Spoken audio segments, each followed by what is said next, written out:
So here's the thing, routine while traveling is perhaps the single biggest struggle for the majority of people.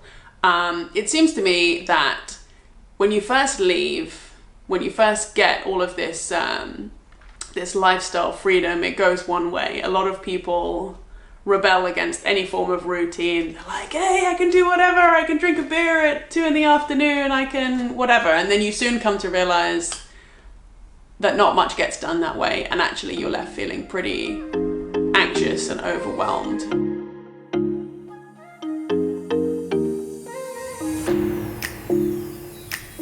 Keeping a routine while traveling is actually one of the most challenging things for a nomad to do. I think every single nomad I've ever talked to has gone through at least a period or two of really struggling to keep routine. And what you find is when you have so much flexibility, you do need the routine to keep everything in check. Otherwise, you're going to find that your workload is falling behind, or you're feeling particularly anxious or overwhelmed. So routine can be really important when you're traveling full time. In terms of the kind of things that work for people, you know, a lot of people I know have quite solid morning routines that they're able to do wherever they go. That might involve a meditation practice, that might involve a workout or going for a run. It might involve what they eat or finding a smoothie somewhere, you know, having their morning cup of coffee. But everything around these rituals helps you feel much more stable and much more able to tackle the day.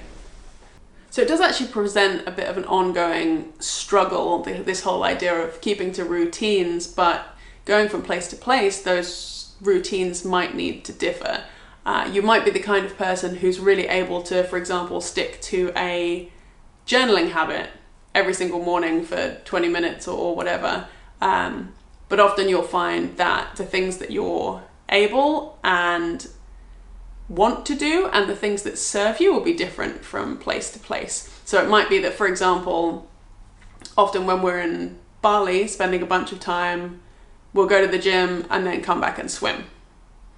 And that will be sort of the center of the morning routine. In other places, we might not have a pool, or the weather might not be so good, or in some other places like Chiang Mai, the morning routine is actually centered around getting to work as early as possible. So it might be a quick gym session, but we do try and be in our favorite coffee shop by 8 a.m. every morning to start work.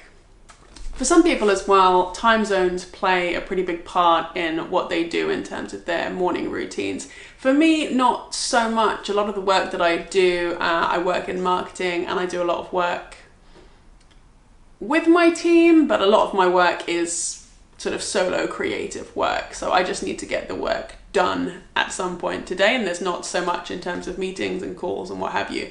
For a lot of people, the timing of their day is more focused around maybe they're working with US clients, so they need to be awake.